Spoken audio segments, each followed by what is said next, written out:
দর্শক, গোপালগঞ্জে অপেক্ষায় রয়েছেন আরেক সহকর্মী মোজামেল হোসেন মুন্না। আমরা তার সাথেও যুক্ত হচ্ছি। মুন্না, আওয়ামী লীগের ঘাঁটি হিসেবে পরিচিত গোপালগঞ্জে নির্বাচনের সার্বিক পরিবেশ কেমন দেখছেন? আইন শৃঙ্খলা বাহিনীর তৎপরতা সেখানে কেমন?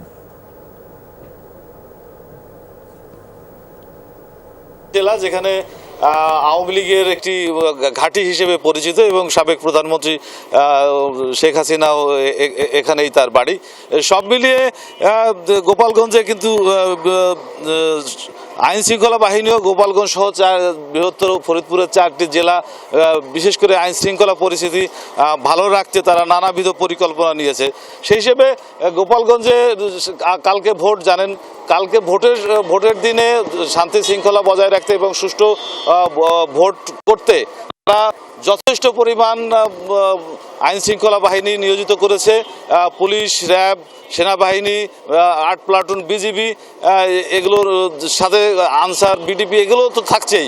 সব মিলিয়ে গোপালগঞ্জে পরিস্থিতি একটু এখন মানুষের মধ্যে কিছুটা দ্বিধাদ্বন্দ্ব রয়েছে। কিন্তু আপনি জানেন যে গত 2 মাসে গোপালগঞ্জে বেশ কয়েকটি ককটেল বিস্ফোরণের ঘটনা ঘটেছে। গতকালকে রাতেও কিন্তু জেলা প্রশাসকের বাসভবনের সামনে একটি ককটেল বিস্ফোরণের ঘটনা ঘটেছে। এসব ঘটনা নিয়ে কিন্তু গোপালগঞ্জে কিছু মিশ্র প্রতিক্রিয়া রয়েছে। সব মিলিয়ে মানুষের মধ্যে কিছুটা ভীতি কাজ করছে। তারপরেও তাদের সাথে আমি কথা বলেছি, তাদের অনেকেই বলেছে তারা ভোট। ধন্যবাদ আপনাকে।